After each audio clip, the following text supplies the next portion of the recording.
Well, this week's been fun, huh? A lot going on. So quickly, let me sort of walk through, I think, how I want to handle this today. So first things first, I think what I'll do is I'll sort of lead with an introductory sort of statement of sort of what's gone on and where we're at this point in time and why we're all here today. And then what I'm going to do is I'm going to sort of turn it over to Jeff, and I'll let Jeff sort of get through the next steps of where we're going. As I'm sure you're all aware, in the last 24, 48 hours, USADA's put out a statement. I think, disappointingly, they used Conor McGregor as a vehicle to sort of try to articulate and reframe a complete misrepresentation of what occurred over the last several months. And, you know, behind the scenes, I've talked to some of you in here about the direction Jeff and I were looking to sort of take this. But what I can categorically tell you is what USADA has put out in the last 48 hours could not be, it couldn't be farther from the truth. So with that all being said, let me sort of walk you through where we're at. You know, 8 years ago when Jeff came over and worked with Dana and Lorenzo and Lawrence and the whole team here to build out this program, there wasn't a mechanism to do this in any other way other than using USADA. And frankly, for the last, I would say, first 6 years of the program, USADA was an incredible partner. I know that we built out the single greatest testing program in all of professional sports. And I couldn't be prouder, and I know Jeff couldn't be prouder of the program that was built out.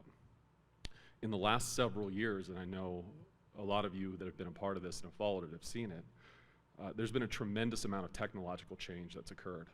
And not only has there been a massive amount of change, there's also been fundamental changes in the science that's gone into it, as well as the players in the space. And so you have a majority of the professional sports that all have anti-doping programs now. A lot of them, from what I understand, were also built off of what Jeff and Dana and Lorenzo and everybody built when we built this program to begin with. When I came over at the beginning of 16, you know, we've continued to make changes. I know that you guys are probably aware, we were the entity that pushed for changes with thresholds in contaminated supplements. They fought us on that a majority of the time, and now they've taken the position that this is sort of the standard that they're pushing for globally at the WADA level. And I could list a million others, and I'll let Jeff sort of get into those details. But I think what's important is I'm going to give you guys a legal letter today. I think Lene and the team sort of have it printed out that was sent to USADA last night. The core focus of the letter is, as I've just explained to you, the material misrepresentations that I believe were made on behalf of USADA and Travis. That being said, what I don't want to do today is I'm not going to do what I feel like he's done for the last 24, 48 hours.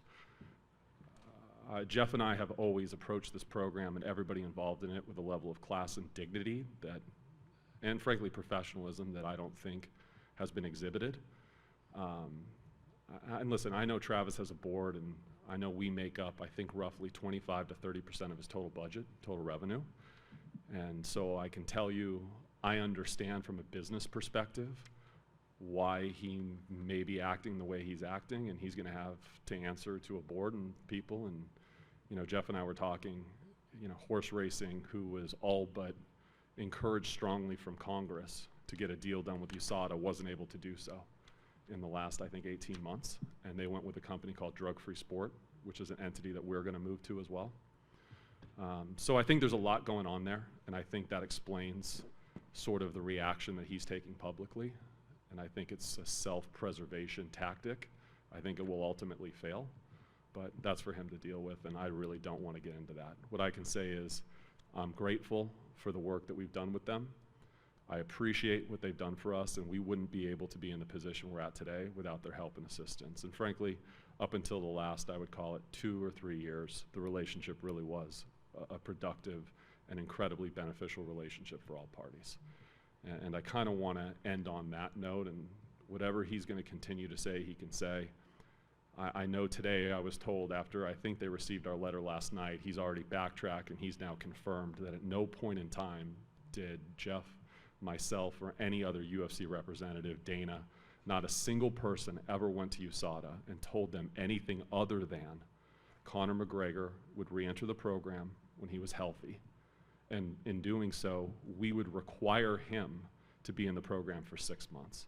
There would be no exception to the rule. And what I said to Travis on multiple occasions, including the call on Monday, was there would never be a situation where Connor would fight until he'd been in the program for 6 months, and my words were, I don't give a shit if he has 37 clean tests.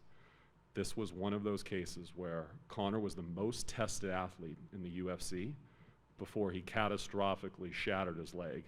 The conversations I had with Connor and his physician when that occurred had nothing to do with fighting. They were legitimately concerned that he wasn't going to regain full use of his leg ever again, including the ligaments around it.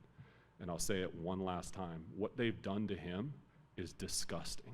And for an entity that holds themselves out to have a level of honor and integrity, using him as a media vehicle to advance a fake narrative is disturbing, disgusting, and I think they have some legitimate legal liability that they should be very concerned with. But again, I'm going to let it sit there. You guys have the letter. You can work through it. Jeff and I will answer questions for you after this. I'm going to turn it over to him, and this is the last point I'm going to tell you, and this is why, you know, I don't, Dana's the greatest in the world with the media and handling all this stuff. I don't particularly care for it. But this is one of those instances that's so fundamentally important for the amount of work and time and effort that we've put in as a team to build the best program. And frankly, I will tell you that on the call on Monday that Jeff and I had with Travis, when he lost his mind, and I can tell you he was incredibly disappointed that I informed him that we would not be continuing the partnership at the end of the year. So this wasn't a situation where he came to us and said, this is untenable and we can't continue. It was, hey, great to talk to you, you know, looking forward to the future. And I said, look, as I've given you every indication over the last few months, I've been exploring different alternatives and I'm going in a different direction. And what he basically said is, when he found out, he went crazy. He started saying a bunch of crazy things. And he ultimately made a comment to the effect of, you and Jeff are going to go out there and you're going to tell people that you can run a better program and that we are no longer the gold standard. And I replied, that's exactly what's going to happen because that's the truth. And I'm sorry that, you know, he didn't like that answer, but that's the reality. So my greatest frustration in the last 48 hours has been the damage that he's tried to do to the program as a whole. We've had massive confusion with the athletes. I can't tell you how many athletes, managers, media have reached out saying, so you're no longer in drug testing, this program's ending, can I tell USADA that they don't have to test me anymore? And the answer is, we didn't terminate the USADA partnership. We just informed them that we wouldn't be renewing and we would be building out a new program beginning at the beginning of the year. So the testing continues, everything is status quo through the end of the year until, you know, something happens otherwise. I don't know, it's going to be a complicated relationship for the next few months. Connor is 100% in the pool. He made himself available in every way. I can tell you because I personally was a part of it with him. He's conducted himself with integrity and honesty. He's done everything right. And he's, as you can imagine, very upset at the moment for the way that they've sort of used him. And they've never done that with any other athlete in history. And I think that's a really important point. What they've done in the entire history of the program, they've never done before.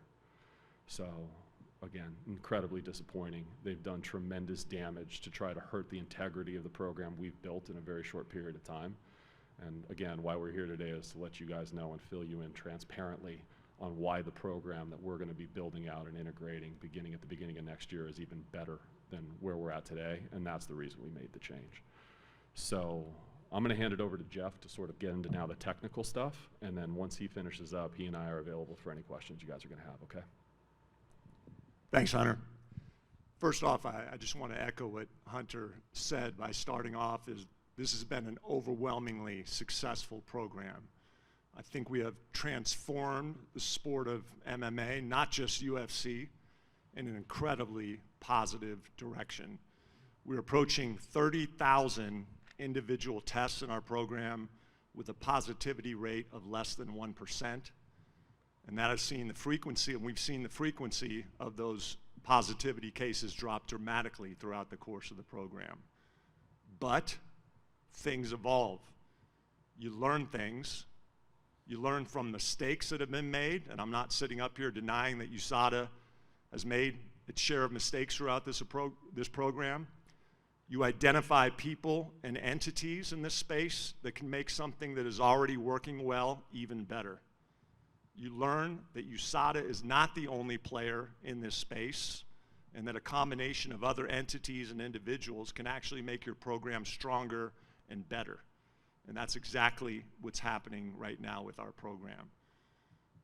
I think all you guys know, I've lived in the world of anti-doping going back almost 22 years.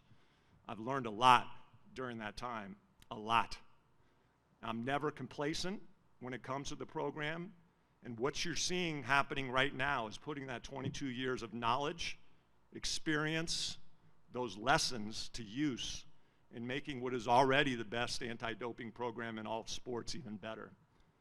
And along those lines, I want to make this crystal clear. I will never be involved with a program that compromises the core values of what a gold, and let's call it a platinum standard program, looks like. I've staked my career, my reputation, my credibility, in some cases the safety of myself and my family, and everything that I've done as a professional on a personal level on maintaining these standards and fighting with everything I have for clean sport, and that will continue. I'm not up here today to do a tit-for-tat exchange with USADA. I'm here to give you the facts of what we're planning to do, to tell everyone what our plan is and what we're about to do. You can take what I have to say, do your own homework and research, and come up with your own conclusion of what is happening here and what we're doing. But the narrative that USADA put out yesterday is false, it's garbage, trash. I can't sit up here and come up with enough adjectives of what they said and what that's done to this program currently. Here's what the accurate narrative is. You guys all know this. We've talked about it, and I've got up here many times and talked about this throughout the years, but the core principles of our anti-doping program are as follows: integrity, independence, transparency, strength and comprehensiveness, fairness, and none of these principles are changing going forward. They're only going to get stronger. So let's take a look at the facts here. First off, the athlete experience. It's no secret over the last several years that UFC athletes have complained about the technology they are given to fulfill their duties. Our athletes have a heavy, heavy burden of responsibilities put on them under the program, and you've all heard many times about the quality of technology they are given to fulfill some of those duties. Our internal UFC technology team has been hard at work, been working fast and furious the last several months to give our athletes technology that makes whereabouts reporting easier, simpler, less bugs, more effective. So right off the bat, our athletes, who are obviously the most important people in the scope of this program, will see things get easier for them. Less glitches, less bugs, less ability to enter conflicting information, simplicity. The transparency of the program. You will continue to see the level of transparency that we currently have under the program. Competitors, media, public fans will be able to read word for word exactly what the rules of the program are. They will continue to see who is tested and when, with even more accuracy than what's going on right now with USADA. In fact, we'll continue our testing milestone recognition program. And I'll tell you, over the last 24 hours, in addition to mentioning what Hunter said, that some athletes are confused that testing isn't going on anymore, Donna Marcolini and I, my partner, have heard from many athletes asking, hey, I'm a couple tests away from my jacket, am I still getting it? That's going to continue. We're going to continue recognizing these athletes for the burdens and responsibilities they have and what they're doing to maintain a clean sport. And you'll continue to see all the reasoning and the facts of any case that is brought against any athlete at the adjudication stage. Just like we are now, we're going to continue to be the most talked about, transparent, anti-doping program in professional sports. None of that's changing. The sample collectors. Hunter brought this up earlier. Another frontline athlete experience are the DCOs, or doping control officers, who collect biological samples from our athletes. And frankly, this one hurts a little bit, as the USADA DCOs are some of the most professional, best people I've met in my career. But again, there's always ways to get better. As Hunter mentioned, Drug Free Sport International is a sample collection agency. They currently handle collection duties for the following professional sports leagues: They have over 325 long-term tenured sports clients, including the NFL, NCAA, Major League Baseball, NBA, WNBA, NASCAR, Horse Racing Integrity and Welfare Unit, PGA, LPGA, FIFA, CrossFit. They actually help out with some drug testing with various NADOs, National Anti-Doping Authorities throughout the world, and various sports federations. They virtually collect samples for everybody. Drug-Free Sport International handles the collection of biological samples from virtually every sport.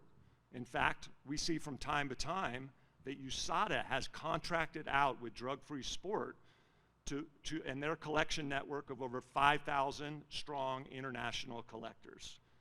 They actually test in over 100 countries. They collect over 200,000 samples annually. So for a sport with over 650 athletes in over 50 countries, they fit us perfectly. Easier and more efficient contact with our athletes on a global scale. I think you can see with these statistics that they have more collection experience than anybody in the game and really fit our model. Drug-Free Sport was also the first collections agency in the world to develop a paperless reporting system, something that USADA tailed on and uses now. Let's talk about the science. Dr. Dan Eichner runs a sports medicine testing and research laboratory in Salt Lake City, Utah, also known as SMERTL, one of 2 United States WADA-accredited anti-doping laboratories, the highest accreditation standard in anti-doping in the world. Those of you that cover and follow athletic commissions and athletic commission meetings, specifically Nevada and California, know that Dr. Eichner is the most respected scientist in this space. He will be our science advisor. He's going to direct the program on test distribution, smarter testing planning, more efficient testing planning. He will evaluate the testing results in the program and make recommendations to our independent administrator, which I will talk about shortly. Already, through conversations with Dr. Eichner, he has advised us to make the following changes, which we will, to make the program better. We're going to increase special analysis testing from what USADA does now. This includes EPO testing, in my estimation, one of the most dangerous drugs in our sport. When we launch this program, January 1st, we will conduct EPO special analysis at the highest rate of any sport federation in the world. We will have innovative blood collection devices and move away from phlebotomy for all blood testing. We'll use the leaching device called Tasso Plus. Right off the bat, we will eliminate the need for venous blood draws and phlebotomists from our athletes. And I'll tell you what, right now that comes as a relief to many of our athletes who are deathly afraid of needles and blood draws. They're going to love this. New devices have just come online that are leaching devices that have small microneedles. They will puncture just the outer, capillaries under the skin to collect tubes of blood. And Dr. Eichner has informed us that everything a full venous blood draw can do can be done with this device. We will increase the amount of blood testing right off the bat under this new program. We will conduct studies on the use of stimulants out of competition. There's a lot of talk around about this being an issue in this sport, and rather than guessing or opining, we are going to find out if there's an issue. Along those lines, we're going to have the most comprehensive prohibited list, utilizing in part WADA's in and out of competition programs. We will continue to conduct dry blood spot testing, consistent with the NBA, Major League Baseball, and the NFL. We are going to start to conduct oral fluid testing, where we collect a small sample of oral fluid to be stored in conjunction with in-competition samples. We'll only analyze those if we have adverse findings for stimulants that can differentiate between an athlete using recently or an athlete using several days ago, where they just misjudged how soon or how late to discontinue use of these substances. This is an increased level of protection for our athletes who aren't trying to cheat, but just miscalculated when to discontinue things that are allowed to use out of competition. We will conduct growth hormone releasing factors, GHRFs, testing on every single sample. with a plan to move this to blood if it turns out to be a better matrix, according to Dr. Eichner. We're going to continue our biological passport program, including the steroid module in urine. We already have plans to expand the program through blood, specifically looking at testosterone and luteinizing hormones. This will be beneficial to all of our athletes. We'll increase the amount of IRMS testing, isotope ratio mass spectrometry, the most comprehensive and precise way to deter catch testosterone abuse. We will have a more robust long-term storage program.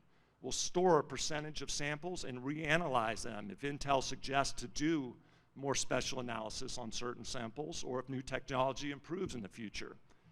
So what you're going to see is smarter, more efficient, greater use of technology, and once again, more convenience to our athletes. And that's going to be right off the bat. And this will be under the consultation and direction of the top scientists in anti-doping, in my opinion, in my 22 years of experience, our science coordinator, Dr. Daniel Eichner. Go ahead. I want to jump in with this too, because this is incredibly important. So, you know, one of the things Travis was talking about a little bit in the last 24 hours has been this concept that he believes that in some way the independence is going to change and the UFC is just going to be sitting around controlling all these things. What we've actually done is we've increased the level of independence. And this is one of the frustrations when Jeff talks about getting involved, and he's about to get involved, you know, go into a little more detail about where we're headed next, but we're subject to the jurisdiction of athletic commissions. So what I'll tell you is I actually had a pretty long couple days dealing with some Abu Dhabi stuff. Dana and I had a lot going on. I didn't even know USADA put out a press release. And the first call that I got that informed me that something had happened was actually Andy Foster. So for those of you that are aware of the regulatory space, Andy Foster is sort of, at the time, right now, he's sort of the guy in the regulatory field that everyone sort of looks to in terms of leadership. And the first thing he said to me is, Hunter, I am so glad to hear that you're terminating the USADA partnership at the end of the year. You know, you guys spend so much money, you put so much work into this, you can do it so much better. As you know, I've hated working with USADA. I've never enjoyed it. I know other commissioners feel the same way. And I think it's a really important point for this reason. It's impossible for us to run a program that doesn't have a level of independence and oversight, because at the end of the day, we have oversight by government regulatory bodies. So whatever happens, we ultimately are in their jurisdiction as much as we're in the jurisdiction out of competition with the athletes that we're overseeing independently. So, you know, the concept that this will be a program that the UFC controls and it's similar to other professional sports, it's just not true. And it's distinguished by the fact that at the end of the day, Dana is licensed, I'm licensed, we as a business are licensed by these athletic commissions. We have an obligation to act with honesty and integrity, and they get the results of whatever occurs. Every athlete that competes, every fight that's put together by the matchmakers, all of the things that occur, they have to approve. So there's never a situation where somebody could be out there doing something and it gets covered up. It doesn't work that way. And again, for him to insinuate anything other than that, it's incredibly disappointing and misleading. So I'll let Jeff go to the next step. That leads us finally, and probably most importantly, to who is the independent, and I stress that word, independent administrator of our program. And with that, I want to introduce, not in person here today, but to the UFC world, the independent administrator of the UFC's new and improved anti-doping program, George Piro. And when you talk about George Piro, you're talking about an individual with the highest level of integrity and credibility you can possibly imagine. And while I had a noticeable federal law enforcement career, my resume pales in comparison to that of George Piro. And as I talk about George Piro, he's quite literally an American hero. He just recently retired as the special agent in charge of the FBI field office in Miami, Florida. He previously was the assistant director of the International Operations Division at FBI headquarters. He was the supervisor of the FBI's Joint Terrorism Task Force. He's also a world champion no-gi jiu-jitsu master's level. He knows the sport. He knows what the athletes go through from his world-class level training. We actually had George out at headquarters a few weeks ago, and he was mentioning to us that he's watched every single UFC pay-per-view, every single fight, virtually every one live. He knows more about this sport and the UFC than probably the entire personnel of USADA does. And most significantly, when the United States captured Saddam Hussein, George was solely in charge of his interrogation. The US government literally put the safety of the citizens of the United States in his hands, sent him over to Iraq, and he was Saddam's only contact with the outside world for a period of about 9 months. George will make every, and I stress, every final decision in the program. That authority will be his and his alone. We will surround him with experts, with the likes of Dr. Eichner, so that George has every single resource at his disposal to make the right call every single time. And I'm sure that everybody listening to this is running to their phones and computers to look up George Pirro and who is this guy, and I would encourage you to do so. He was featured on 60 Minutes, actually a 2 segment, which you very rarely find there, on his interrogation of Saddam Hussein. Go watch and go see what kind of person George Pirro is and whether he would compromise the integrity of the UFC's program. Never happened. You know, what always happens in the UFC since I've been here is out of chaos, we always come out better on the other side, and I fully expect, despite this garbage narrative that's been put out this week, that this is going to happen here. And I always say with this, because we're so transparent, the proof will be in the pudding. Let's come back up here and sit here a year from now, and you can tell me if the bullshit that USADA is putting out right now is true, or what I'm saying up here is true. I'll lay that on the line with anybody. And then just lastly, before I turn it back to Hunter, and he mentioned this earlier, and I really want to make this clear to our fighters who are watching this, because that's something that USADA has done over the last 24 hours. They've confused the shit out of our fighters. They don't know what's going on. You know, if you take into account the managers that have contacted Don and I and the fighters, I'd say well over half of our roster thinks there's currently no drug testing going on. And that's not true. And for an organization like USADA that stands up on a mountain and says, we protect the rights of clean athletes, that's what we do. They didn't do it here. They got this thing wrong for whatever reason, likely a lot of the ones that Hunter chronicled. And as you could probably tell, I'm not happy about it, but we're keeping our head down and we're going full steam ahead and watch what we do at the beginning of the year. All right, so I think makes the most sense is to sort of open it up to questions. So who's got the first one? Hunter, you know, you mentioned that they've never done this statement that they did yesterday announcing Conor's back in the pool and stuff, but it feels like they've actually been fairly vocal about Conor throughout this whole process. They spoke to the media more time than I can remember of any other fighter. Why do you think they chose to do that from the beginning? It's sort of fascinating. I think, again, I'm trying very, very hard to take the high road. Here's what I can tell you. USADA has the ability to operate in a world where fundamentally the athletes they deal with are Olympic athletes, okay?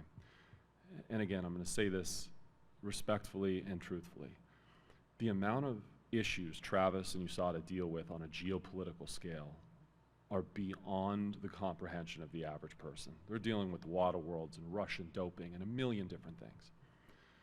For all the good they do in the US and for that program, and I think that they exercise their best efforts, they run a little bit like a dictatorship. And part of the reason why is that they're dealing with a body of athletes that essentially have no financial resource. If you're one of the best 400-meter sprinters in the world, how much money do you think you make? You know what I mean? With us, it doesn't work that way. You don't come in and just tell us how this works. You don't tell us, this is what we're doing. No, it's a conversation. And we have an ability to create dialogue and communication and work in a partnership. And I think that the reason they've sort of treated Conor this way is our athletes are independent contractors, and as you all know, Connor is a very wealthy, very confident, you know, interesting character. And Connor's not the type of guy that's going to sit around and just let people create narratives. He's going to create his own, and he's going to tell you what he feels, and that's part of what makes Connor brilliant. And I think they hate that. They like being able to be the authority figure that tells you what's what. And I think Connor has done a more vocal job than most athletes would of getting out there and telling his followers and his community and the people that follow our sport what's going on with him. And I think they hate that. I really do. And it's one thing for them to respond to something because they feel like he's saying, I'm going to compete and I'm going to do this. Well, that's what Connor does, right? But at the end of the day, like we've told them, and as the letter addressed, you know, I got a phone call, I think in August, and Travis called me, and I think Connor said, I'm going to fight in December, I'm ready, I'm training, and I said to Travis, I already have 2 title fights done. Dana's dealing with a lot of stuff right now, so he hasn't been able to get back and get in the room and walk through everything and go to announce it, and you know, we have a whole process for how we do this. And he has to have the ability to break all this stuff, but I can give you my word, Connor's not fighting in December. Well, he says a lot of things, okay? You guys know Connor says a lot of shit, and he says a lot of crazy shit. But the reality is they knew in August, and they knew again on Monday in the phone call, there was never going to be an exception made where Connor was going to fight before he was 6 months in the program. And like I said, I flew out to LA, Connor and I got together, we had an incredible meeting, and we actually spoke to Travis personally, the 3 of us, Connor, myself, and Travis, and it was made clear, and Connor acknowledged that he would be in the program for 6 months, and that's why this is so frustrating. I think they use him to answer your question. They use him the way they have because he has allowed them to get a level of media attention that they can't get on their own. USADA puts some shit out and no one cares. You connect Connor to it, and all of a sudden it explodes, whether it triggers the algorithms or whatever. And truthfully, that's why I'm most disappointed about the way that they've handled the last 48 hours. They used an athlete as a vehicle to advance a false narrative. I think it's incredibly unethical. Incredibly. You mentioned about the emotion he displayed on the phone call when you told them that you won't be re-signing with them. If you read the letter that or the press release they put out, you can sort of see that emotion, right? First of all, they acknowledge that you guys aren't renewing the contract, but then they say, oh, the relationship became untenable, and sort of act as if they're the ones pushing you away. Correct. Do you think that sort of mumbo jumbo sort of shows to their emotion and how much ego is at play here? Ego, fear. I think it's a combination of a lot of things. And like I said, one of the parts of the call that I think really bothered me a lot is I could not have been, frankly, more calm, and I couldn't, sort of as I'm speaking to you today, and you know, I have my demeanor about me, and I can get animated, but it doesn't happen often. The reality, though, is I spoke to him the way that I'm speaking to you today, and I couldn't have been more clear about the reasons we were making change, and he was just completely unhinged. Like, it was like a version of a mental breakdown. And the only thing that I logically can sit back as I reflect on that call and think is, this is an individual that's dealing with a lot of shit right now. And I think that this was a call that was sort of the straw that broke the camel's back type of moment. And I can't speak for what he has going on behind the scenes, but like I said, you know, the horse racing thing was fascinating, and Jeff knows more about it than I do, but to make a long story short, the federal government, from what I understand, basically told the horse racing industry, we're telling you to get a deal done with USADA, and they couldn't do it. And then you get to the program where we're at, and we start walking through, and I mean, listen, as you heard Jeff sort of talk about, you can tell this wasn't something that we did reactionary and figured out in the last 48 hours. You know, they've been shooting some documentary stuff with Dana, myself, and a bunch of the UFC people. I mean, we have we have video of the meetings we've had over the last 6 months and how much time and work and effort was put into this. You know, I've said it before, Dana requires everybody who works here to have a culture of, are you doing the best? Are you creating the best program? Do we have the best production? Are these the best fights? I mean, and we did this in the most thoughtful, comprehensive, and frankly intellectual way. And it was articulated to him that way. So to answer your question, I don't know what's going on with him.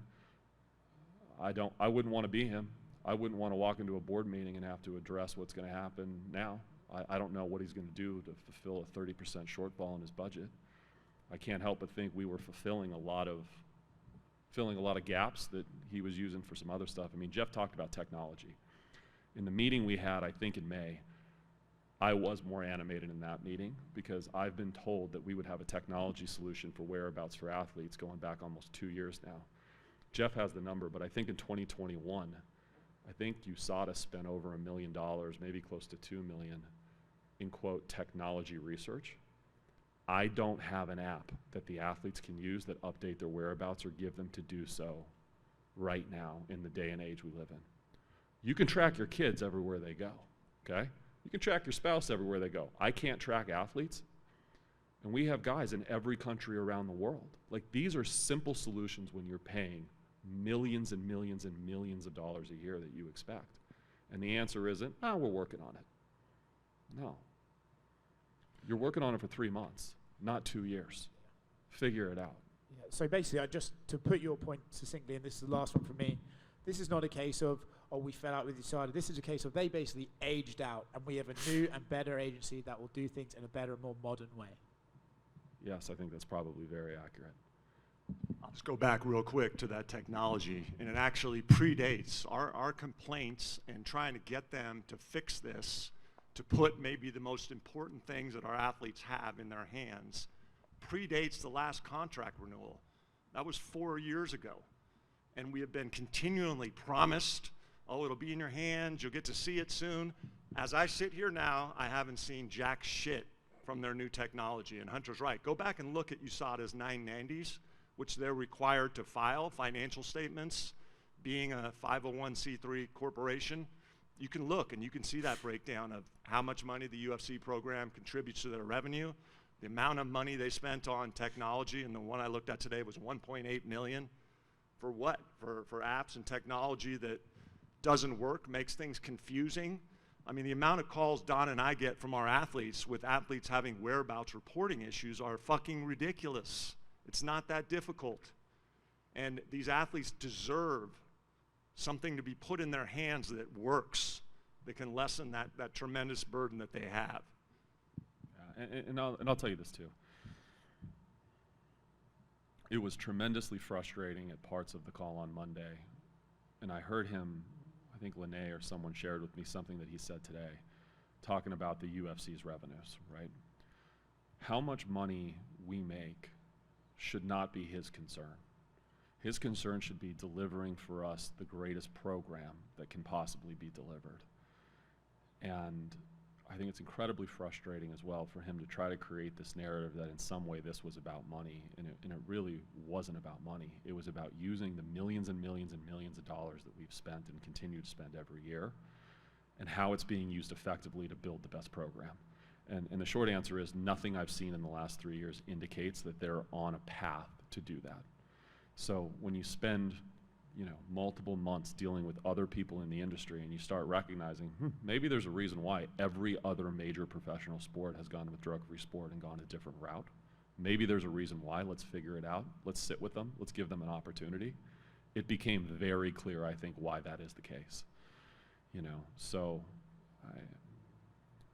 I don't know where USADA goes from here with the professional sports industry, and God only knows what Travis is going to do after this press conference with what he's going to try to manufacture or come up with or whatever. But I'll also tell you this. I do think at his core, Travis is a good person. I think his career suggests he has a high level of integrity. Again, I think this is uncharacteristic for him based on what I've dealt with over the last number of years. I'll also tell you this part, though, that was frustrating and articulated in that May meeting. When you build out an organization, and you see it here, when we built an anti-doping program, Dana Lorenzo, they went out there and got Jeff Novitzky. When we're looking at building out an anti-doping program, I went to Jeff and I said, this would kill me. You might be the best individual in the world to run an anti-doping program on your own. No one has a higher level of credibility. No one knows the sport better. It would fucking kill me to lose you because I know the trust and the respect you have, but you might be the best guy. He called me back the next day and said, I'm so flattered, I'm honored, but I love being a part of this company. I love Dana, I love you, I love the fighters. There's one guy that if I was building the program, I would hire first, and that was George. So, you start working through this thing and you talk about executive leadership and what it means to be the CEO of a company. Part of being a CEO, in my opinion, is building the leadership team around you of people that reflect your values. So Travis can talk about the values all he wants. I beg you to reach out to the athletic commissions and ask them their experiences with the leadership team that he's built over the years.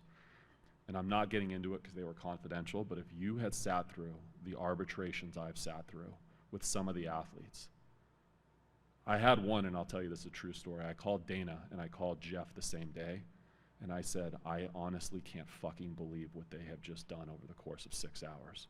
The amount of time and money and effort that has been spent to get here with what I saw presented, I literally walked out of the room and said, I feel sick. This is disgusting, and it's unethical, and it's wrong. Now, Travis wasn't a part of that, but the people he employed were. And those people are gone now, so, you know, it's what it is. But it's just, this is what I'm saying. This isn't something, and again, this is my frustration. This has nothing to do with Conor McGregor or testing or whatever. And by the way, why in the hell would Conor McGregor re-enter a testing pool? And then they claim that the reason the partnership is ending is as a result of him or some request on it. It literally makes no sense. It would have been easier just to say, Conor's not going in and your contract's terminated, we'll see you later. Why would he do that? Why would we do that? Again, if you think about the timeline, none of what they're saying makes sense. So, Jeff, if I could ask you a couple questions. First of all, if you could equate George's position, would George sort of be like what Travis is to this program right now? Is that kind of how he would be? Absolutely. He'll be the final authority. And again, while we're going to give him the science resources, the legal resources, UFC resources, George will be tasked with solely making the final decisions in this program, whether it's missed test decisions, whereabouts failure, positive test cases, whatever it may be. That's going to be in George's hands only. It'll have nothing, the UFC will have nothing to do with those decisions. So as Hunter just talked about the arbitration process, then, so USADA, if they had a dispute with an athlete, they would take it to arbitration. Is George going to do that same thing if there's that dispute, or will George himself rule on the cases? So, yeah, I'll handle that one. So it's a four-party process, but ultimately what will happen is this. George serves as the adjudicative body that an athlete would go to. So in a hypothetical scenario, let's say an athlete gets a test result. It goes, Drug Free Sport collects it. They send the sample directly to the Smyrna lab. Eichner and his team at Smyrna analyze it. They report the finding directly to George. It comes back adverse. George makes the determination that the adverse finding was an intentional use, that the athlete intended to cheat.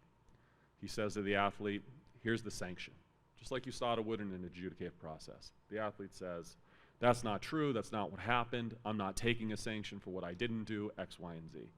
The final sort of tier is an arbitration process, and we've had that in place with USADA as well. The arbitration process would involve the athlete essentially filing with a company called McLaren. They've been an incredible partner. That's not changing for us. I literally can't speak highly enough of the integrity that they've approached the program with. So all of that still remains in effect. And like what Jeff said earlier, I mean, part of my frustration, again, with Travis's comments earlier is I find it incredibly ironic and also humorous that he makes this representation that there's some fundamental massive step back, but essentially every party that we're contracting with independently are also parties that they've used. So what's your issue with us independently contracting with the parties that you've had a lot of faith and trust in, so much so that you've used them? I'd love for you to answer that question for me. And he wasn't able to do so. And he makes that opinion and he puts out that statement without a clue of what we're doing. When Hunter's referring to the call on Monday, none of this was discussed. They don't know the work that we put in. They don't know these different individuals and entities that we're going to. He has no idea. So the irresponsibleness of putting out a statement like that, having no idea of what direction that we're going to, alone speaks volumes of the crap that statement was and the narrative that's been played these last 24 hours. And to be clear, just so you guys know as well, my call to them on Monday also included about a 10-minute conversation where I said to Travis, again, grateful for the partnership. We're not here where we're at without you. This isn't about animosity. This isn't about termination. And I will do whatever it takes to work with you and your team on a communications plan where I can articulate our appreciation and gratitude for the position we're in today, and we wouldn't be there without you. And I couldn't get a word in. He literally was completely unhinged. It was very strange. And again, this could have been handled so much better with a better level of professionalism and dignity. And again, I'm just disappointed. And I don't hold it against him, like I said. I know he's got a lot going on, and I feel bad for whatever he's going to have to deal with. But the way that he's handled everything in the last 2 days, that's the reason I'm here and we're here doing this today. And Jeff, I know in the times I've talked to you over the 8 years you've been with this UFC, ethics has been a big issue with you. Is there any conflict at all with Dr. Eichner in terms of the state athletic commissions are using his lab to, do some of the examination? Or like say the Nevada Athletic Commission would test a fighter and then your program would test the same fighter. Is there any kind of conflict or any safeguards to make sure that there's, no issues there?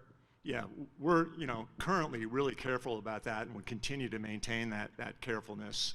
So, for instance, in Nevada, when we come into Nevada, currently USADA communicates with the Nevada Commission and says, who are you guys testing? We'll test the rest. You're correct, Kevin. You don't want dual samples taken at the same time, sent to even the same laboratories, yet alone different laboratories. So we'll still maintain that standards. That'll be George's position. Two, to communicate, to lobby, to develop rapport with the commissions. And frankly, as Hunter mentioned earlier, that was at the top of the list weakness. You guys know this better than me, but how do the athletic commissions feel, Nevada, Andy Foster, about USADA? You probably talk to them more about this than I do. It's not good. George is going to improve that dramatically immediately. I know he will. And then one thing, a question from the athlete's perspective. I've seen a lot of the athletes on Twitter complain about, I'm getting awakened at 6 in the morning or 5 in the morning. And so is there anything that you can do to improve that type of thing for the fighters? That's a great point, Kevin. George is not going to be waking up fighters in the middle of the night that have 2 hours left of sleep before a championship match like what happened to Volkanovski in Abu Dhabi. George is not going to be attempting to collect urine samples like USADA did from Paulo Costa at 6 a.m. in Salt Lake City as he's wrapped under blankets trying to lose the last couple pounds and probably hasn't ingested any fluid for 12, 18 hours. George isn't going to make testing decisions like we've seen of athletes who have lost a fight, retired in the octagon, have been tested pre-bout, and then wanted to be blood tested post-bout after they've announced their retirement. So just you would think, knowing the sport, common sense, very basic decisions that, it seems like time after time we've seen.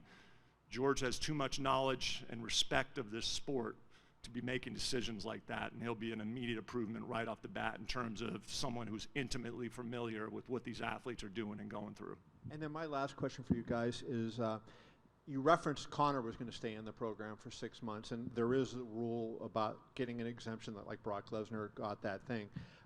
How do you tweak that at all, and how do you approach each individual case if a situation comes up that a fighter applies for an exemption to not have to be in the pool for 6 months?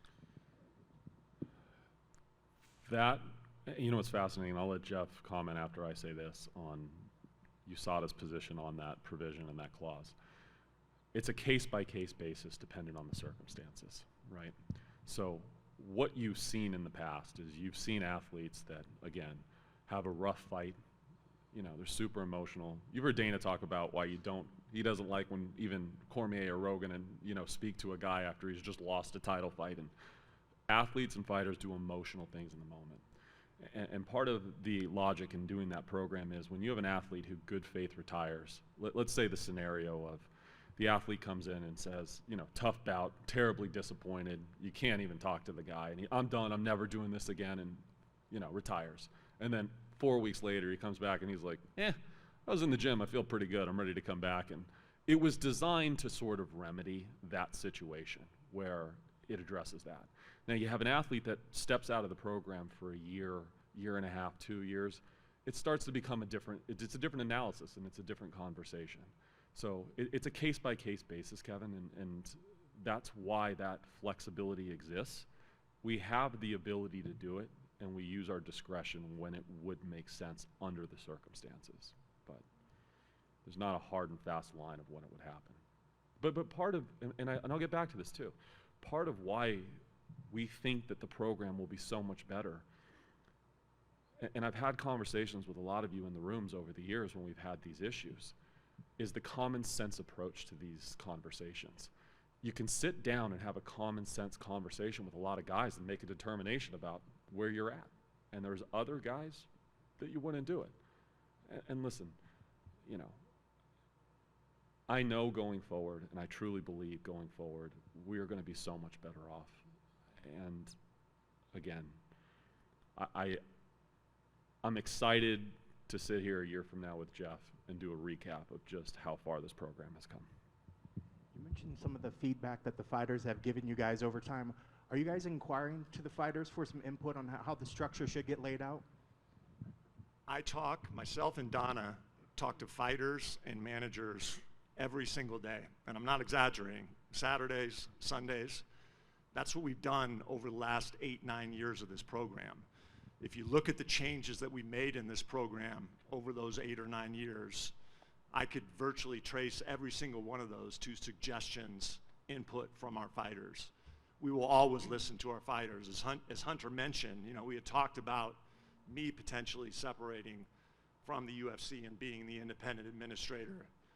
I, like Hunter, didn't want to give this up. I love our fighters. I love interacting with them. I love being in a position where I'm hopefully helping their careers be longer, safer, more fruitful. And so, I mean, we take input from our fighters virtually every single day, and that's not going to stop. And it sounds like the technology itself is leaps and bounds ahead of what was already there. So to put like a timeline on it, would you say that this move away from USADA has been at least 6 months in the works, 5-6 months in the works? Yeah, it's been a year. It's been a year. And like most things, it started with a conversation. And it starts with the examples of frustrations that, again, aren't getting fixed. So when Dana sends me a text and Dana says, I just got a text from this athlete, they just showed up. Again, the common sense one, right? You haven't had fluid in your body for probably 30 hours. You're wrapped in towels coming out of a bathtub, and a guy shows up and says, I need your arm right now. You can wait 90 minutes. You'll be fine. Nothing's going to happen between now and then. Sit in the room, hang out, recognize what's going on, and then do the right thing. This isn't complicated, right? So all these things that happen lead to conversations where we start doing this. And I've had incredible frustrations over the years with Jeff, and I'll tell you, if you look at what's happened with the contaminated supplement issues, USADA had a very hard line how they approached that. And now we have thresholds adopted in California. I know we're working on finalizing them in Nevada. I can't tell you the resistance we had from USADA initially when this sort of happened. And so when listen, you know how crazy Nate Diaz is, right? Guy is out of his fucking mind, okay? But is there anybody in this room that thinks Nate Diaz intentionally is using performance-enhancing drugs? Like, does anybody really believe that guy's doing it? This guy took a multi-vegan vitamin that some moron that he had working with him created, blah, blah, blah, using whatever. He had picograms of whatever in his system, and it jeopardizes a fight for a guy whose entire career has been about calling everybody else a steroid user, and he's the only clean guy, and I run triathlons and look at him, and all of those things, right, would not have been situations that we could have fixed but for us forcing and pushing and fighting to get them changed. And now they're out there using those as talking points for why they're sophisticated. But those talking points started with us. And my point is, you know, you hear Rogan talk about this the other day, and I know Travis referenced this as well. One of the things that I think we are required to do as administrators of this program, and in fairness to our athletes, is to continue to follow the science. Everyone hated stem cells. Stem cells were this illegal thing, X, Y, and Z. Well, we got athletes all over the world, and stem cells are now generally accepted everywhere in the world, including the United States, in a different form than they are in other places. But if you talk to athletes who use them, you talk to people, sophisticated, brilliant fucking guys, they'll tell you they changed their life for the better. So I'm going to deprive our athletes of an ability to prolong their careers because USADA's not ready to deal with WADA on an international level over some of this stuff? The answer is, part of the ability for us in this new program is also to be able to do the testing, do the science, beta test out some of these things, and establish if there's opportunities for us to allow athletes to do things that are progressive, that don't provide any performance enhancing advantage, that we clear with the commissions, that make them healthier and prolong their careers. It's a huge component, and I'm tired of them telling us no, no, no, no, no, fighting for 9 months, a year from now saying, okay, fine, and then 3 months later I see them on TV talking about, we're progressive and now we're okay with this, and no, stop. Last, will all the current USADA suspensions be honored throughout the end of the program? Yes. Thanks, guys.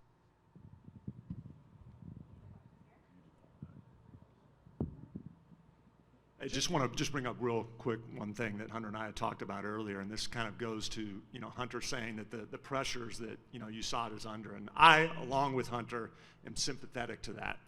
They operate in this geopolitical environment where they're under the umbrella of WADA.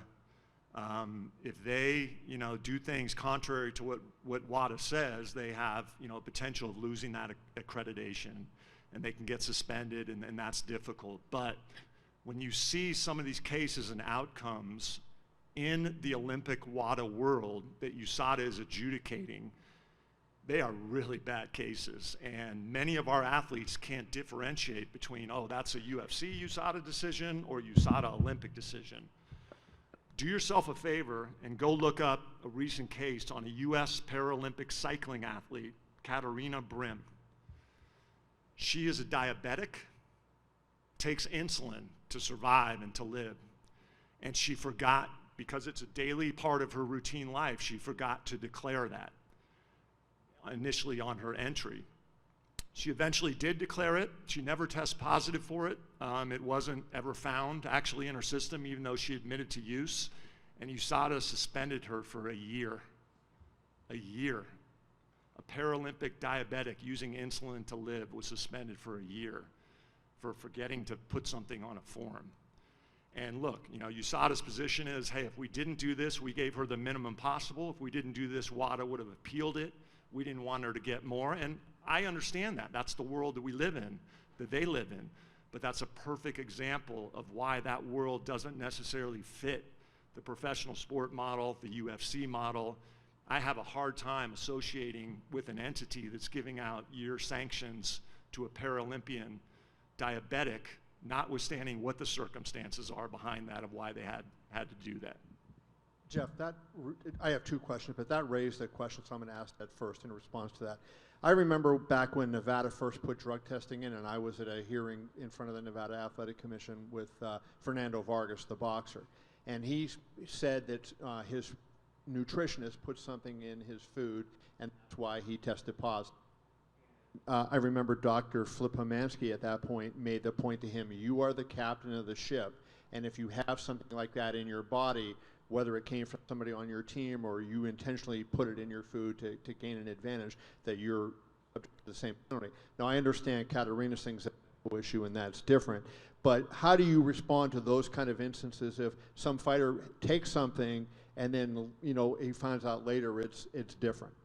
I think the landscape has changed since then, and science has gotten better, and certainly as we communicate with Dr. Eichner, there are things that you could look at to tell out whether or not an athlete is telling the truth. And most notably in our program, it's testing data. That's why, you know, we tell our athletes that, look, if you're not doing anything wrong or on purpose, more testing is your friend. It has much of a tendency to get you out of trouble than get you in trouble. And let me give an example of where we're at currently. There are, in the Olympic world now, documented instances of sex contamination cases. So female athletes subject to an anti-doping program like ours that have had unprotected sex with a male partner who is not an athlete that was using a prohibited substance that can pass through to the female. So you tell me, that's where we're at now in terms of the level of sensitivity. And if you don't address this issue of how sensitive these laboratories have become, you are going to spinning your wheels, you know, spending time on athletes who the purpose of this program was not made for. Innocent athletes, innocent contaminated athletes, and that's as important in a program to deal with as creating a program with no loopholes, in my opinion, these days. Because Don and I spend more than half of our time working with athletes that the facts tend to indicate are not intentionally trying to cheat, nor did they get a performance advantage. And as Hunter said, we made some real progressive changes in the program along those lines, but they fought us tooth and nail for every single one of those before getting out publicly and saying, hey, look what we're doing. WADA, follow our lead. Well, it was our lead.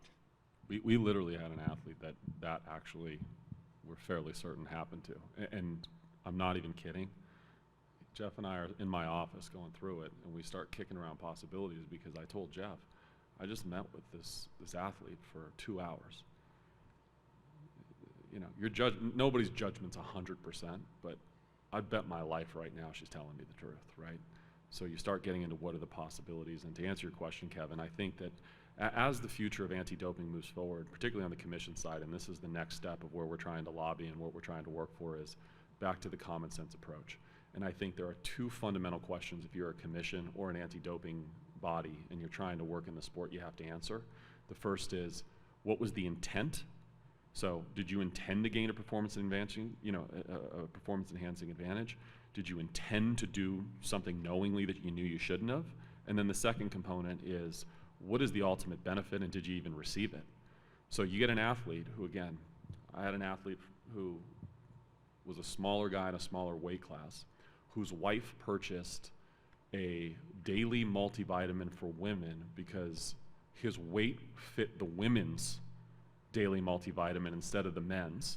It was vegan, and it was NSF certified, not for clean sport, but some other vegan certification. So this guy literally sees it, sees NSF, doesn't realize there's a distinction between NSF clean and NSF vegan organic or whatever the hell that was. Takes it and tests positive. No performance enhancing advantage, no intent. In my view, that's a no sanction. Why would you sanction that athlete for anything, right? It's stuff like that that I think changed a lot when the technology allowed these labs to start testing down to picogram levels, right? When it was limited to a gram and some of this stuff, you could sort of operate a little bit differently. In today's world, I think it's very, very different. Speaking of picograms, that brings me to my last question. And John Jones seems to be the guy that has taken the brunt of the heat from the public for what's happened. And I know we spent hours talking about this, a few years ago. But does any of the technology that has been since developed then give John, any more reason, to say, hey, I'm innocent here and what's going on? Still looking for an answer on the M3 metabolite issue. And I forget who I was talking to recently, but we have an athlete, not John Jones, and I know all this attention goes to John and he's the poster boy and whatever, but we have a UFC athlete that has seen M3 metabolite come and go in his system for 6 years. 6 years documented of coming and going. So that, right, with no evidence of re-administration, of re-exposure, and again, going back to a few years ago, M3 metabolite, if you use this parent compound, you're going to see a progression of parent compound, short-term metabolite, mid-term metabolite. All you ever see is the long-term metabolite. And what Dr. Eichner's told us is that means no new administration, no new exposure. It's just got a weird property where your body never breaks it down. So however, in your lifetime, you were exposed to this compound, and it was in a lot of supplements back in the day, you might ride with it forever. And so I think it's really unfair and unfortunate, the situations that John went through, and both of them, under this program at least, neither of them had any evidence of intentional use. The first one was a contaminated pill, and then the second one was this crazy, wacky M3 metabolite issue, which he's not alone. He's not alone in the UFC. He's not alone in professional sports. It is all over the landscape in every sport imaginable, and no one can find an answer to it. And I'll give you one of my favorite stories. I mean, this just shows you how crazy this world is. So there was a study done, and I'm going to mess up the time frame, and Dr. Eichner could probably speak far more articulately on it than I could, but here's the short version. Clomiphene.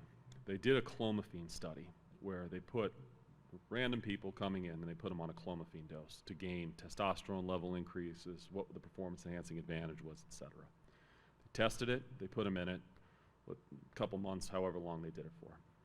They tracked these athletes to see over time how their performance decreased, and in doing so, they sort of were able to track what the levels were over time. So for an extended period of time, the scientific community's opinion on clomiphene was, basically clears your system, let's say between, after you discontinue use, call it 6 months and maybe 8 months, 6 months, 8 months, 10 months, a year, maybe at most. That was the general opinion.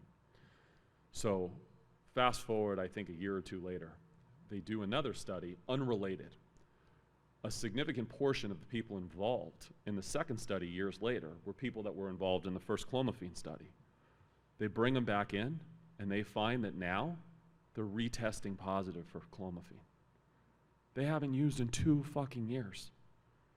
I mean, these are the things that happen every day. And so when we're in these worlds, and I have an athlete coming in and talking to me or talking to Jeff and saying, I swear to you on my life, I never did this. I never did anything wrong. I've done everything right. What am I supposed to tell that kid? Are you gaining an advantage? So we have to do this, and we have to be responsive to it. I mean, to not do it is completely irresponsible, and this is my example. If that happens, and I have a guy like Dan Eichner, whose integrity you cannot question, who knows more about this world than maybe anybody on earth, is telling you, you will not believe what I can now show happened. And they don't want to listen to it, and they're like, that's complicated. That might open up a can of worms. We got a lot of precedent out there with some other athletes where this happened, and no, that's not right. You want me to tell an athlete, sorry, your career's on hold for 2 years because they got some precedent issues they're going to work through, they'll get back to you. No, I'm not doing that anymore.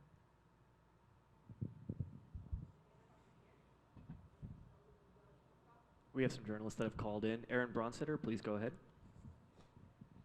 Hey guys, thank you so much for doing this and clearing the air on a lot of different things. So first question for you guys, and for Jeff, I guess, when you look at, Drug Free Sport International, they're a for-profit versus USADA being a not-for-profit. Can you walk me through the difference of what that means, and how are they going to decide who is tested and when? Can you just repeat that one more time, the last part? Yeah, sure. The last part was, how are Drug Free Sport International going to decide who is tested and when?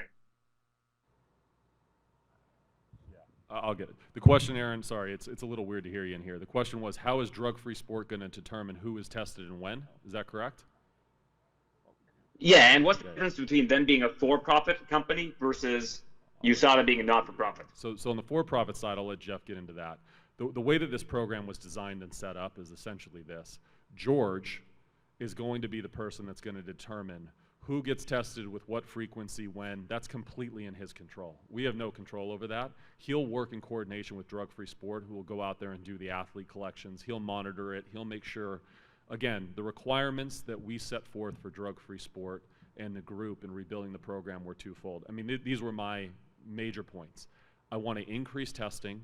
I want to increase the types of tests used that will allow athletes and commissions to better make determinations on things distinguishing timeframes for out of competition and in competition use.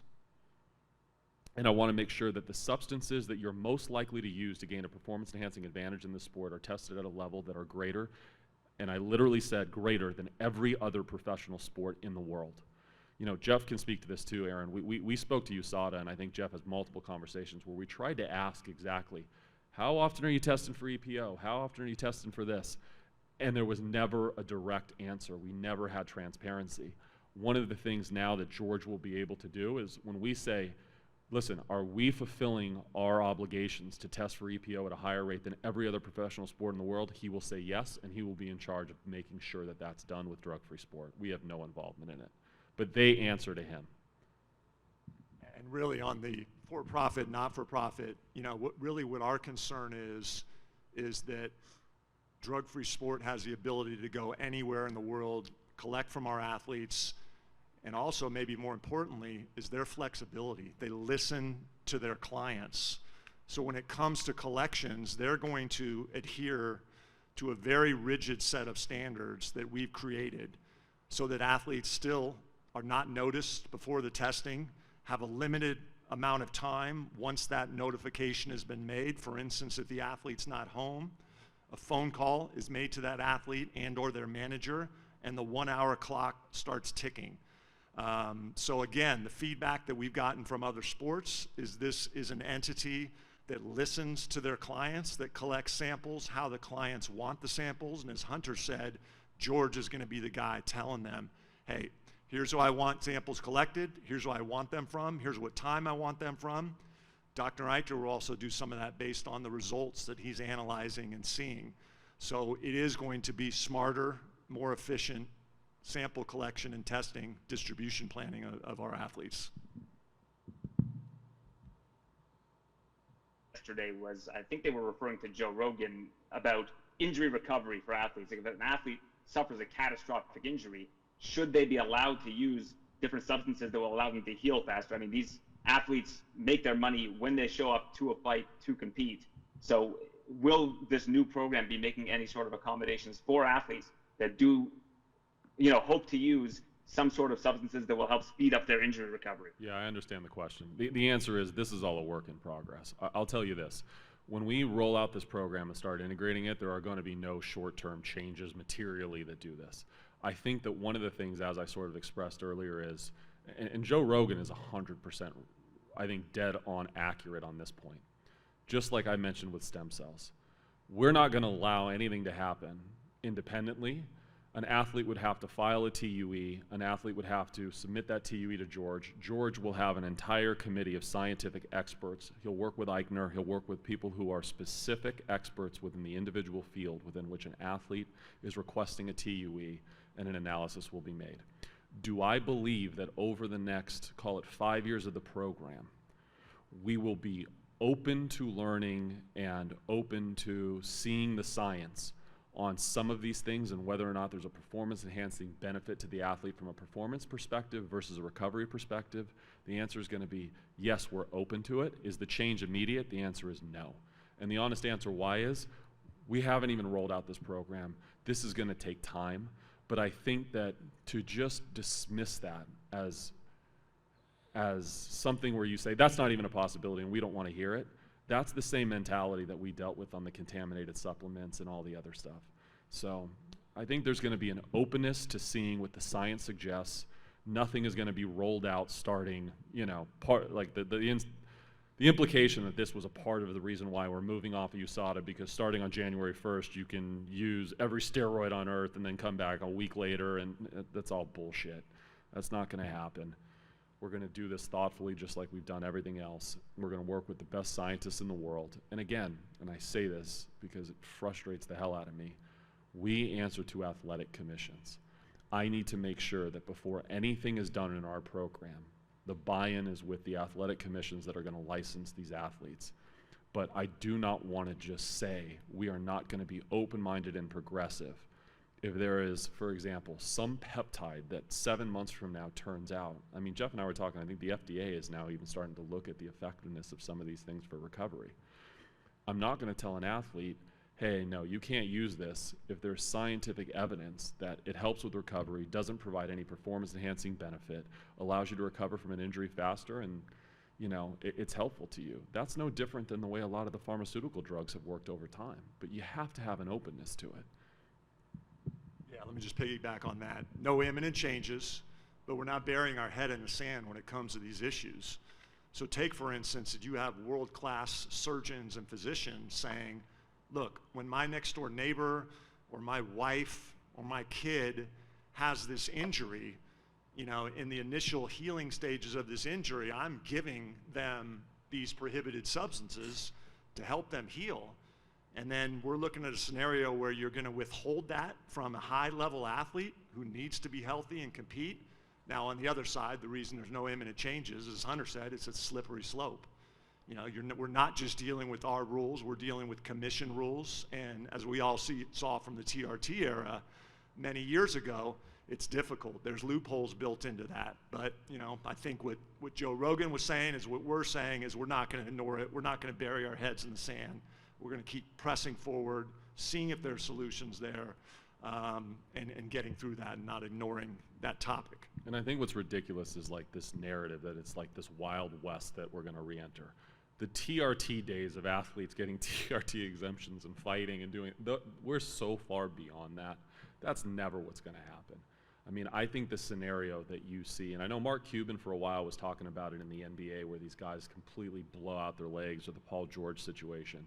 If there's something that's done for 10 days under the supervision of the best surgeon in the world at UCLA, who feels strongly that this is the path, and the athlete's out for a year, my question is, does he gain any performance-enhancing benefit by the time he returns to competition? If the answer is no, and he doesn't retain any, it helped him recover faster, I'm open to that conversation with the best experts in the world. To just blanketly say absolutely not, that's ignorant. So, but again, there are no changes imminent as it concerns that front.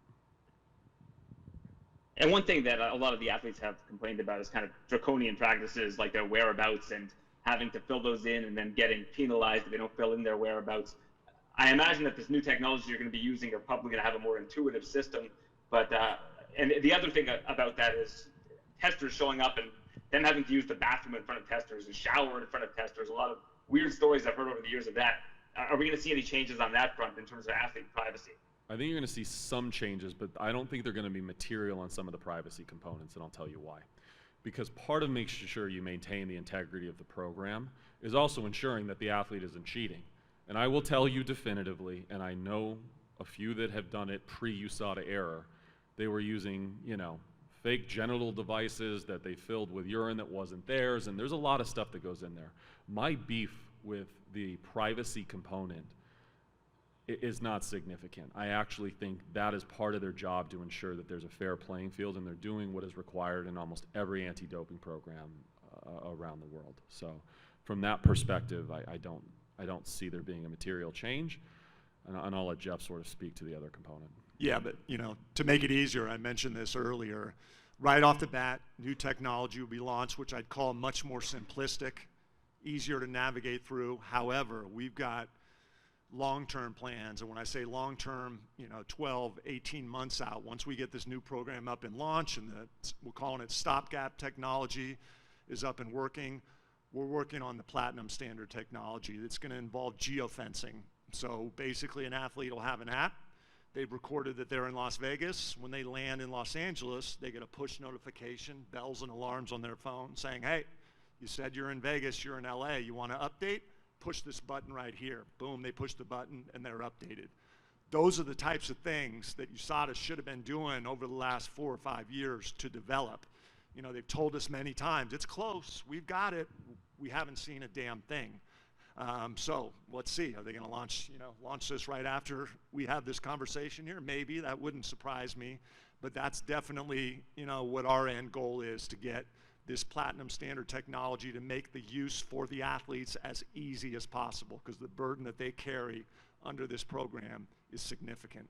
And the other part of that component too is when you talk about things like the cost and how much money we spend and all that sort of stuff, I mean, these are the areas where I'm more than willing to invest millions of dollars, because this is a technology that I see us using until the end of time, right? And frankly, we can afford to go out there and pay the best programmers on earth to try to build this out over the next year. It has been, again, one of my frustrations, and we talked about it earlier, is this to me I know is more complicated than it sounds, but the movement just hasn't occurred. And so there will be a transition period. We're trying to work through it now. We are not going to have that day one the new program launches, but I can assure you I have the best, smartest humans on earth working on this right now to make sure that in short order, and ideally, hopefully within the first year of the program, or at a minimum in the start of the second year, we have this developed in a way where the athlete will have an ability to use this as a resource should they choose to do so. And final question for me. Thank you so much for answering so many of these questions. The USADA would roughly every week update their database as to who was being tested, how many samples they were providing. Will that same database exist under this new program? Yes, So actually, I think with more frequency and more accuracy, we've actually internally, Don and I kind of watchdogs and policing things as we did, and thank goodness we've had the ability in the department to do that over the last several years, or this program would be nowhere near as successful if they were left to their own. But we've seen some inaccuracies here and there. So the answer to that is yes, they will be more accurate and more frequent, and we think that's really important for competitors, fans, public, to see that we're just not talking bullshit up here. These athletes really are being tested, and if you're interested, you can see how often and when they're being tested. Next set of questions will come from John Morgan. John, please go ahead. Yeah, guys, just two quick ones for me. First, I did want to ask you about cost. You may not know exactly yet, but is there a cost analysis on what this new program will cost versus the investment you were spending with USADA? No, and I'll tell you why. Because as of right now, I have a rough understanding of, I think, the proposal that USADA put in front of me. And I have a rough understanding of, I think, what it's going to cost to sort of begin to integrate into the new program. Here are the costs that I'm uncertain of at this point. I don't know how much money I'm ultimately going to have to spend to build out this technology the way that I think it needs to be built out. I'm in the process right now of already expanding Jeff and Donna's whole division. We're going to have multiple new employees full-time that are going to be helping with the athlete relations components of this. We're going to be allowing, and this is going to come from George and from Dan, but you guys sort of know our mentality and my mentality and Dana's mentality. It's like, I don't give a shit what it costs. Get the best in the world to help us with TUEs. Get the best in the world to help us with understanding the science. I don't care. Get the best so we get it right. And my position is, in the end, by doing so, we will run a more efficient program, which I think ultimately will be more cost effective. But you run a cost-effective program by not wasting fucking time, by not doing it correctly. You do it correctly the first time, you invest up front, and then I think you get the financial benefit towards the end. So, listen, and again, I know that this is all happening quickly. That, truthfully, is the absolute last thing in the world I worry about. I mean, like I said, you guys have all you were at the press conference last weekend with Dana.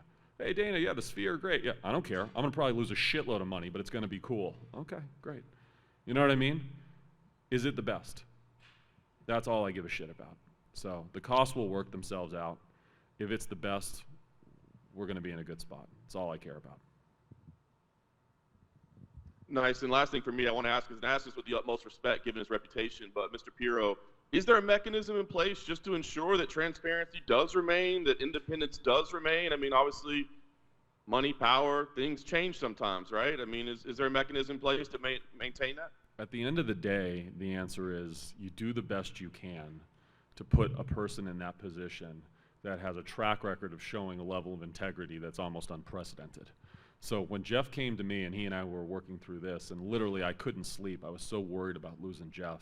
He and Donna have done such an incredible job of building and maintaining and running this program. I can't even express enough how incredible it was. It's just, I had a really difficult time trying to identify anybody who I thought had his level of integrity, credibility, and respect.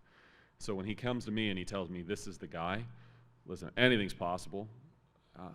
I would be stunned if there is ever an issue with this human and his integrity. I guess the short answer also is, at the end of the day, this is our program. And if there's ever a situation where, listen, something catastrophic happened to the guy, he became disabled, died in a plane crash, we have the ability to put someone new in that role if that's the case. And if there was a level of unethical behavior from any party involved, we would have the ability to immediately transition to someone else. But again, I think that's about as far-fetched a likelihood as I can envision with the people we have involved. I can guarantee you the integrity and the standards that George will bring to the table are unprecedented. And go do your homework on George Pirro. We'll bring him in front of you guys soon, but when you start learning about who he is and what he's done and what he's been, to even think that he would go against the principles and values that we're talking about up here and make decisions for financial reasons or business purposes, you haven't done your homework on George Pirro. Thanks, guys. Last set of questions will come from Damon Martin. Damon, please go ahead. Hey guys, thanks for doing this. Let me circle all the way back, and I apologize, to the original USADA statement, and this might be a question best for Hunter. So just to be clear, there was never a debate about Conor McGregor undergoing 6 months of testing. That was never part of the conversation.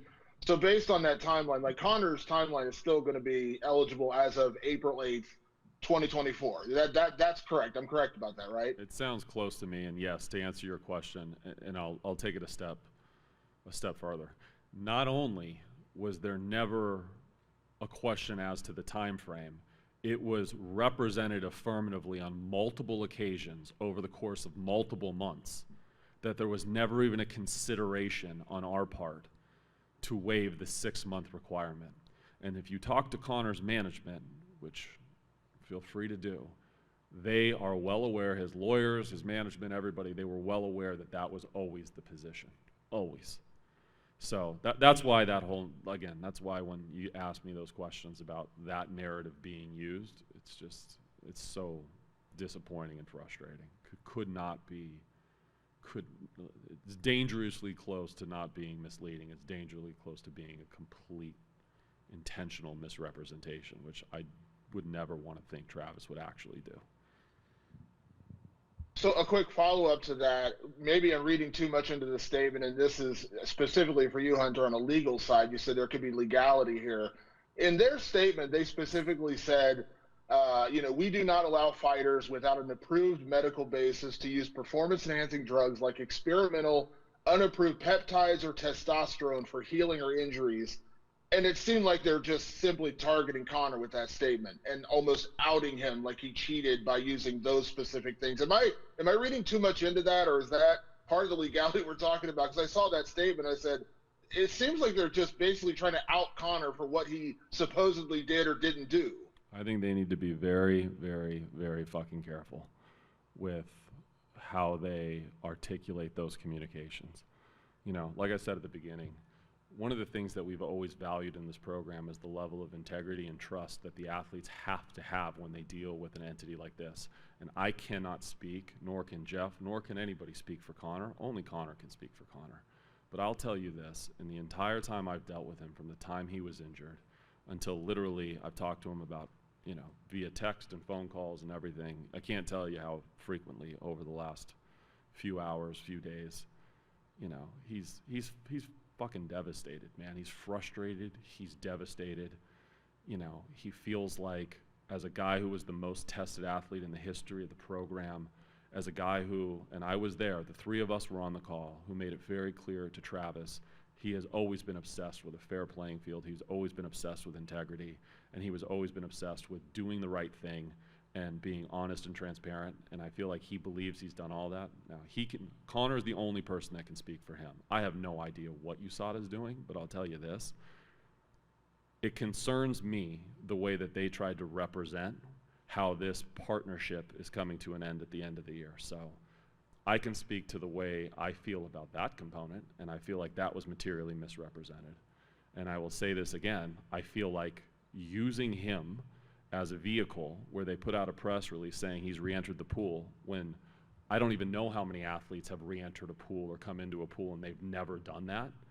Yeah, I think it's very concerning. So I guess that's a question, for them, but I know that this program is big on trust and responsibility and maintaining confidentiality with the athletes, so that's really something for those guys, but I can only speak to my dealings with Conor, and he literally could not be more professional, could not be better. And again, even with all the things that they've done, he re-entered the pool, and he did it before USADA even knew that I wasn't going to renew the program at the end of the year. So it's all very strange, guys. It's really strange. He's fulfilled every obligation under the rules that has been asked of him, and gets rewarded. And again, with that garbage statement that came out earlier this week, really unfair. And they put that statement out. I mean, listen, and Jeff can give you the timeline of this. I'm not sure I fully understand it, but they had an onboarding call of some kind, whether it was education or whatever, set up, and it sounded like they tried to move the call. And I think Donna, who was working with them on our side, was like, "Listen, he's not the easiest guy to get a hold of. Conor's got a lot going on in his life, so." He's dealing with his family, and I think he's publicly said his wife's expecting, and he's focused on his family. The guy does a lot of stuff, and You know, we made him available. He made himself available. He did everything he was asked to do. And they tried to move the call. And Donna was like, yeah, you're not moving the call. We've set this. We have this guy. I think he's on a boat somewhere in the fucking Mediterranean. I don't know what the hell he's doing. You know, but he's living his life. Makes himself available, does it, and apparently, from what I understand, literally within 5 minutes of him hanging up the onboarding call, they released the statement, which means they had already had it pre-drafted, which means it was premeditated. It's just, listen, it's just not, it's not the way we do business. It's not the way Jeff has conducted himself. It's not the way we've built the culture of the program. It's not the way I do business with partners at this level when you've spent millions and millions and millions and millions of dollars. You know, if I was somebody in the future that was looking at getting in business with USADA, it would concern me the way that this relationship has come to an end. It's very disappointing. And one real quick follow-up to Jeff. When you guys launched the anti-doping program with USADA, you guys sent out the UFC anti-doping program policy guide, and it's still publicly available to this day, even the tweaks and everything. When the new program starts as of January 1st, is that policy staying the same for now, and then tweaks will be made later in terms of every rule, every guideline that is still in there right now, that'll just carry over until you make tweaks?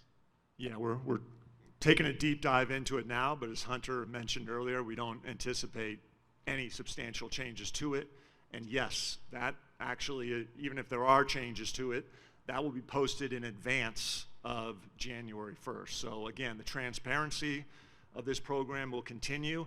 Anyone who wants to read what every single rule is that our athletes have to adhere to will have the ability to do that on a public-facing website. I'll tell you one rule that's going away the minute we put the program in place is this substantial assistance, whatever the hell that thing was. That was a nightmare. So yeah, there's going to be some changes, but in terms of the material independence, transparency, everything that's really material to the integrity of the program, all of that is either remaining intact or actually getting increased. Again, not one step backwards. Thank you so much. Thank you guys for everything. I really Thank you, appreciate guys. you coming.